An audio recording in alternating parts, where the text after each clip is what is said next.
I'm Dwayne Brown. Tonight on KPBS Evening Edition. Some call it outrageous, the debate over who should pay after the destructive 2007 wildfires. The new request to make utility customers pick up the tab in San Diego. From San Diego's homeless veterans to water issues and cross-border business. I'm Peggy Pico with what San Diego's Chamber of Commerce delegation hopes to accomplish in its trip to Washington, D.C. Then, the story of San Diego's rainmaker and the floods that followed as told by a new art exhibit at the Central Library in downtown. And an unusual find in the South Bay that the hyped-up weather event that may have something to do with it. KPBS Evening Edition starts right now.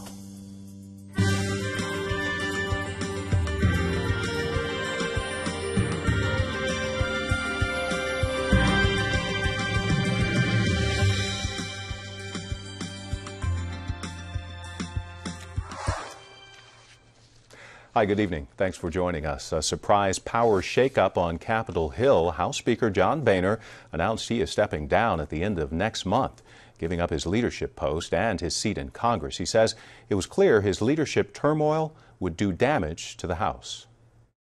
I don't want my members to have to go through this. I certainly don't want the institution to go through this. And so, especially when, I knew I was thinking about walking out the door anyway. So it's the right time to do it, and frankly, I am entirely comfortable doing it. Following Boehner's announcement, House Republicans said there was agreement to pass a spending bill that would keep the government open through mid-December as negotiations continue. As for the new job opening on Capitol Hill, Boehner said his successor will be chosen by House Republicans. He also added Congressman Kevin McCarthy of Bakersfield would make an excellent speaker. On KPBS Roundtable, there were some pros and cons with this potential choice. It'll be interesting. I mean, suddenly having the speaker from California can mean a lot of things. Some of it good, obviously bringing, home the bacon, so to speak. We had Nancy Pelosi, obviously. We had an experience exactly, with that recently. But, his views and relationship with the governor are not particularly good in terms of where they're both coming from on just about everything, whether it's water, whether it's environment, greenhouse gases and so forth. So. You can watch the editors chat about Boehner and the other bills landing on Governor Brown's desk tonight on the Roundtable. That starts at 8:30 right here on KPBS television. Forced to pick sides, State Assembly Speaker Toni Atkins and State Senator Marty, both Democrats, are facing off over Block's Senate seat. Now their donors are scrambling to figure out who to support. Joe Girardi with our media partner iNewsSource took a look at the numbers. He joins us now. So what's going on here, Joe? It sort of depends on who you ask. Atkins claims that she passed on running for the seat in 2012 because Block had promised to only serve one term. The idea was that he would step aside and let her run unchallenged. Block denies making any such promise and even told me that Atkins pulled a bait and switch on her donors who never expected her to run against him. The upshot of all this is that the donors who have backed both candidates when they were running in separate races are faced with a dilemma: which one to support now that they're running against each other. How big is the pool of shared donors here? Pretty big. I analyzed campaign finance data covering the candidates' careers in Sacramento. Of all the money that Block raised, about 28% comes from donors who've also given to Atkins. For Atkins, the number's even higher. 43% of all her money comes from donors who've also given to Block. And many of these donors are some of the best funded of California's interest groups, so it matters who they go with. Any sense, Joe, of how these donors who've historically backed both candidates feel about the race? Again, it depends on who you ask. When I asked an official from a union that has a history of donating to both candidates whether this was frustrating to him, he laughed and said that this was just the electoral process shaking itself out. But not everyone is so relaxed about it. An official from a different union that has a record of backing both told me it was frustrating to see two allies fighting each other when there are incumbent Republicans, whether it's in the mayor's office or on the county's board of supervisors, who aren't being challenged by any Democrats. iNewsSource reporter Joe Girardi. They're back. State regulators restored rules to cut transportation fuel emissions by 10%, boosting the toughest carbon emission standards in the country. Environmental groups say the plan will encourage more folks to use cleaner biofuels and electric vehicles. Oil producers warn the changes may drive up costs for consumers at the gas pump. A warning to car makers from the State Air Resources Board. They're taking a closer look at diesel cars to avoid another emission scandal like the one from Volkswagen. A pair of lawsuits have been filed in California over the car maker cheating with emissions testing. And an Audi owner from San Diego filed his lawsuit in federal court seeking class action status for all California residents who bought or leased a VW with a diesel engine or a diesel-powered Audi A3. The Department of Motor Vehicles may step in and stop California drivers from renewing registrations on these vehicles until recall work has been performed. Another request to make San Diego customers pay for costs connected to the devastating 2007 wildfires. KPBS reporter Eric Anderson explains. The San Diego-based utility filed paperwork asking to pass along a big chunk of the remaining expenses. The blaze was one of the most destructive wildfires in California history. 1,300 homes burned, 2 people died. Investigators determined the fire was caused by San Diego gas and electric equipment, and that led to some $4 billion worth of claims against SDG&E. Lee Shavrin says it cost the utility $2.5 billion to settle those claims. Insurance paid for $1.1 billion. Cox Communications and several other parties paid the utility $824 million, but that leaves an outstanding bill of about $420 million. California Commission and the Federal Energy Regulatory Commission have already determined that third-party claims are a reasonable cost of doing business and they're recoverable. Shavrin says the utility is asking regulators to allow it to pass along 90% of the leftover cost to customers. Shareholders would pay the remaining 10%. San Diego County Supervisor Diane Jacob called the request outrageous in a statement that she released last month. She says customers should not have to pay for the utility's negligence.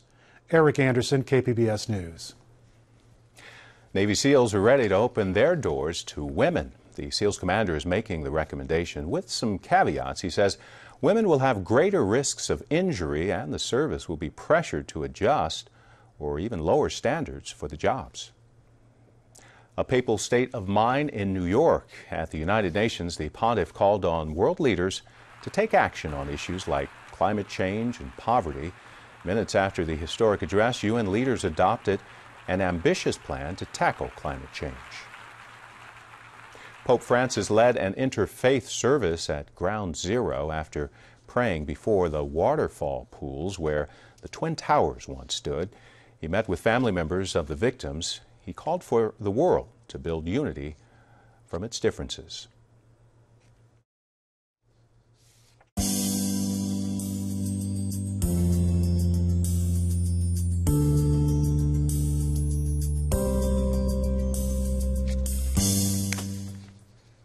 It's the biggest step yet in turning a computer campus at San Diego State into a college community. KPBS editor Tom Fudge explains what may be a bigger SDSU footprint.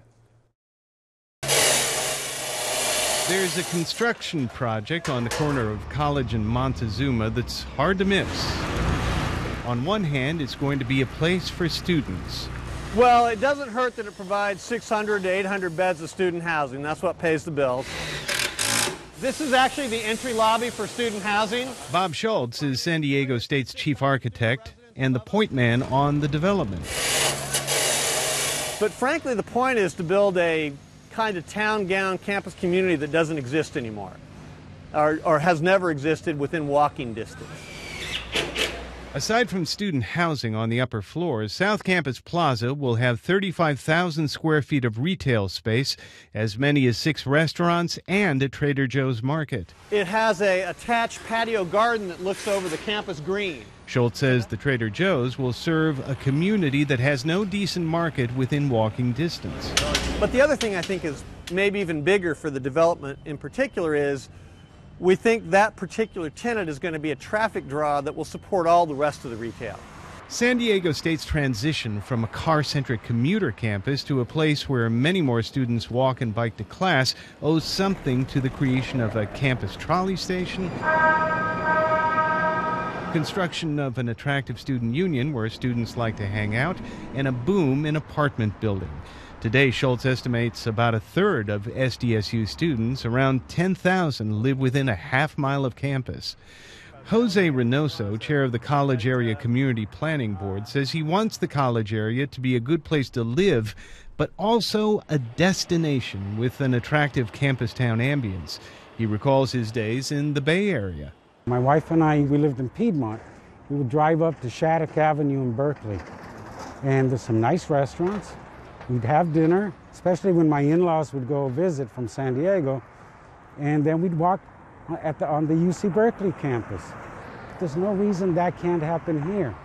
If there's a downside to too many students living near San Diego State, it has been the mini-dorm. Former single-family homes converted to boarding houses in which students rent by the room. They are often poorly managed and maintained and the sites of loud parties. Reynoso stands next to a vacant lot on College Avenue that a developer hopes to turn into a 95-unit apartment complex. The Community Development Board, on which he serves, voted against the project, but Reynoso disagreed, saying apartment buildings like it are a desirable alternative to mini-dorms. He offers as an example the College Avenue apartment project. And if you do the numbers, with the number of residents, it would essentially preempt between 50 to 60 mini-dorms from being set up in the community. Students walking on a pedestrian bridge at SDSU have a clear view of South Campus Plaza, and pretty much everybody is looking forward to it. I think it's good for the future students just because Trader Joe's is a grocery store and there isn't really one near campus. It's about a mile down the road. Yeah, I think that kids will get groups of friends and all go out to eat and stuff like that and go over there. And yeah, I think San Diego State's really fun. I love it. I've only been here for 4 weeks, but yeah. The most intriguing question about the future of the San Diego State campus may not be the life of the campus, but the size of the campus footprint. San Diego State is more or less confined to Montezuma Mesa on the south side of the I-8 freeway, but there are plans in the works to jump across the 8 to this location by building a housing development for university faculty and staff on the land near Adobe Falls. Then there is the question of where the Aztec football team will play if the Chargers abandon the aging shell called Qualcomm Stadium and move to L.A.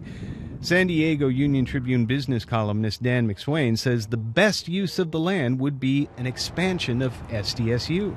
There was a study the university commissioned that said if they could somehow expand their campus and expand the enrollment by 10,000 students, that would double the university's economic impact to the community to $4.5 billion.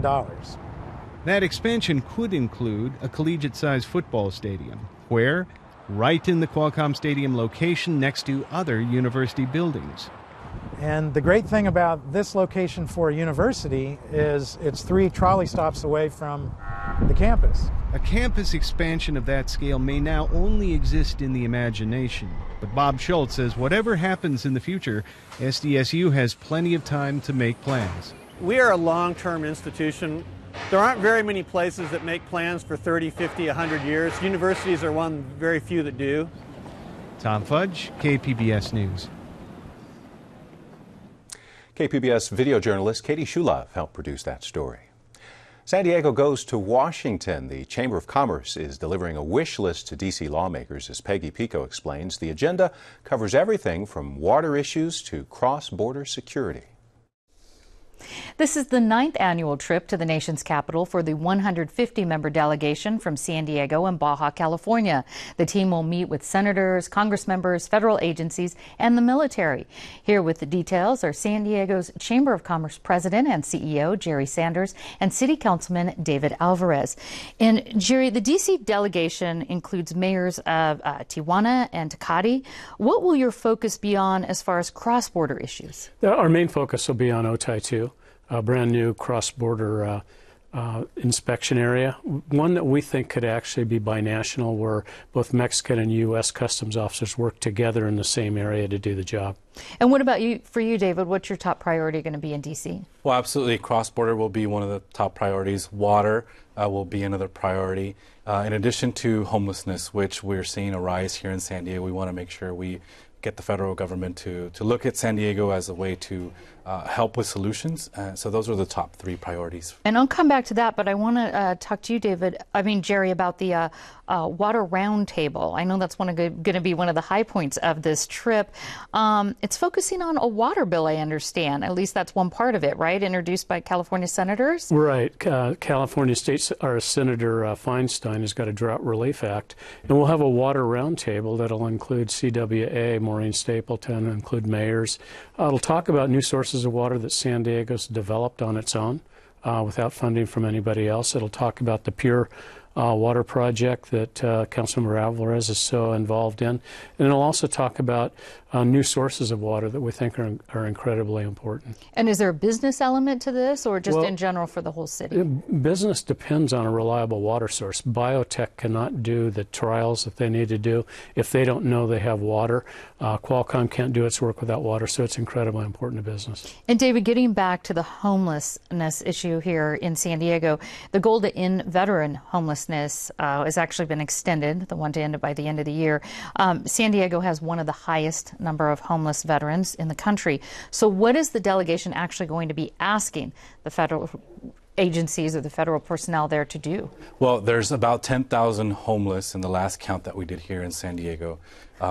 A large portion of those are veterans, and in particular, San Diego is home to the 3rd largest population of homeless veterans. So, and we anticipate that will grow as the windup of all the wars occurs.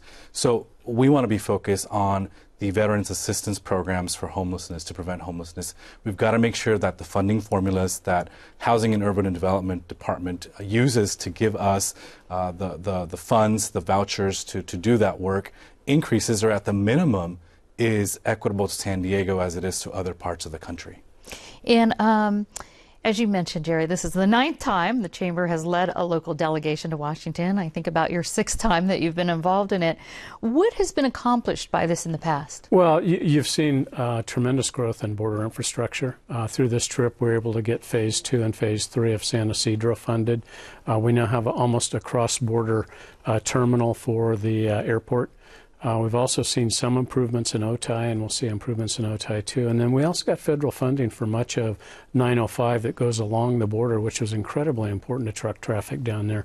So those have been really important issues, especially on the cross-border track. And who's funding this trip? Well, it's actually people pay to go on the trip, so it's pay as you go.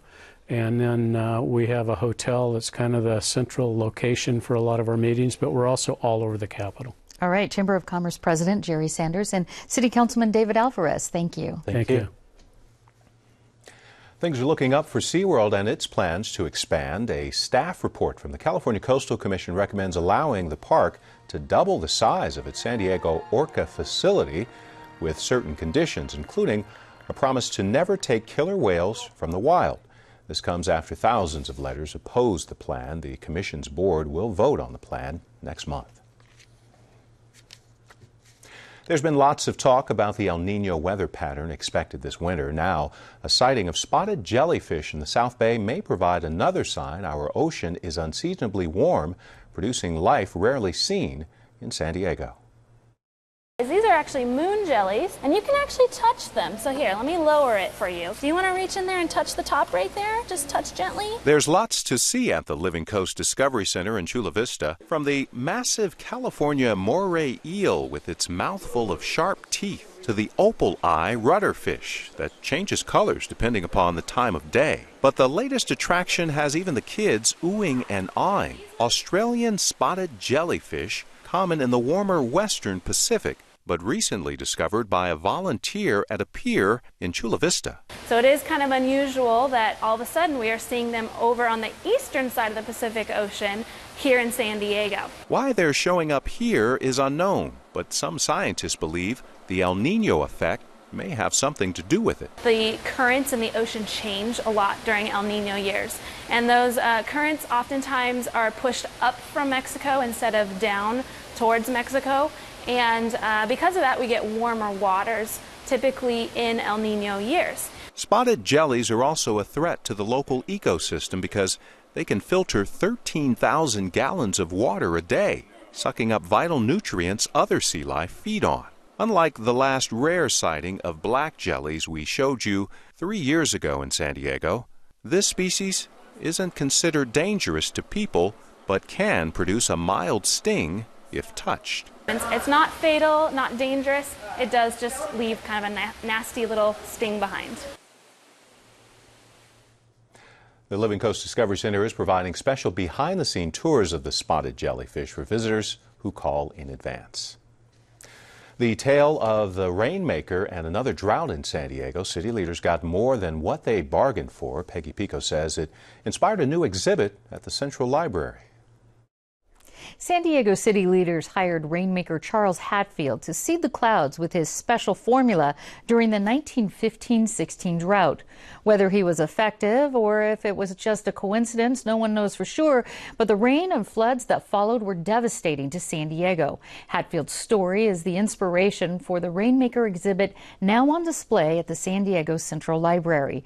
Here with some highlights are my guests, Susan Merlin, independent curator of the exhibit, and Rick Crawford, Special Collections Supervisor for San Diego Central Library. And Rick, San Diego was in a drought back then, not quite as bad as ours right now. What exactly did Charles Hatfield do? Charles Hatfield went with his brothers 60 miles east of San Diego and built a 20-foot tower and produced chemicals out of evaporation pans that supposedly produce vapors into the atmosphere. And it began to rain. Now, whether it's a coincidence or not, that's our question, but it certainly rained for about 2 weeks, very heavy rain that was devastating to San Diego. Caused a lot of flooding. A lot of flood that washed out a dam, overflowed other dams, destroyed bridges, roads. We were out of communication with Northern California, LA, for weeks, so it was pretty major event. And Susan, how did Charles Hatfield's story serve as inspiration for this exhibit? Well, I had heard the Hatfield story before, and I happened to see Rick's display in the Special Collections Department and realized that we were coming up on the centennial. And right around that time, the library invited me to submit a proposal to guest curate. And the library's built a very strong art program there. They're really becoming quite prestigious. And this is one of several exhibits, several artists that have exhibits in the Rainmaker exhibit here. So one of them looks at Green Lawn, the Green Lawn. Tell us more about Margaret Noble's work. That's Margaret Noble's piece. It's called I Have Arrived. And it's a very cheeky piece. It's meant to be lighthearted, looking at how we have always used lawns as a status, symbol of our status and our wealth, able to literally pour water onto the ground. And what can artists do then? I'm thinking of these exhibits, we're seeing the pictures here, to shape our understanding of droughts that might be different than from what scientists, politicians, or even journalists can do. Well, artists are not bound to stick to the truth in the way that journalists or scientists are. They can imagine anything that they want to. They can imagine different worlds and go into the realm of science fiction. And so they can show us different possibilities than we might be able to see in front of us right now.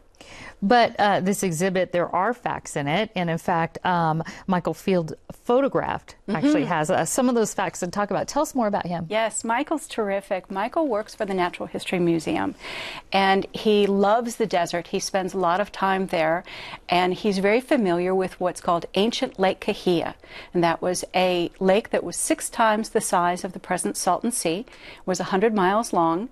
And so his photographs take us back to that time. You can see the water line of ancient Lake Cahuilla. You can imagine people living there. You can imagine the water forming the caves along the shoreline.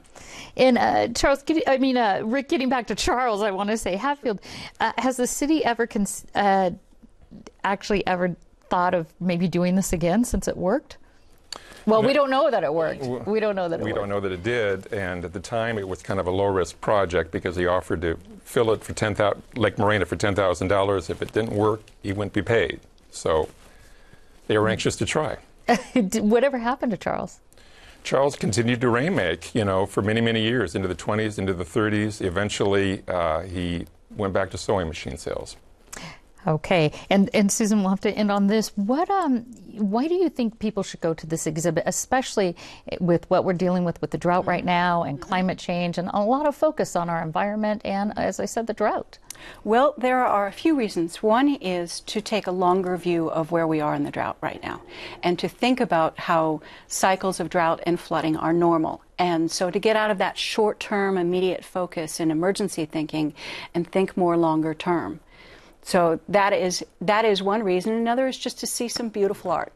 All right, Susan Merlin and Rick Crawford, thank you so much. I want to let folks know that this Rainmaker exhibit is at the Downtown Central Library. It's free and it runs through November 29th. More information at kpbs.org.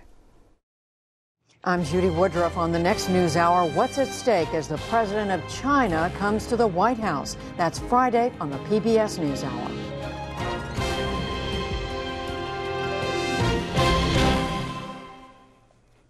It's a word parents want to hear when they're planning trips with kids free. City leaders met at the San Diego Zoo today to announce the return of Kids Free San Diego. The promotion will allow children free access and or discounts to more than 100 of the region's major attractions for the entire month of October.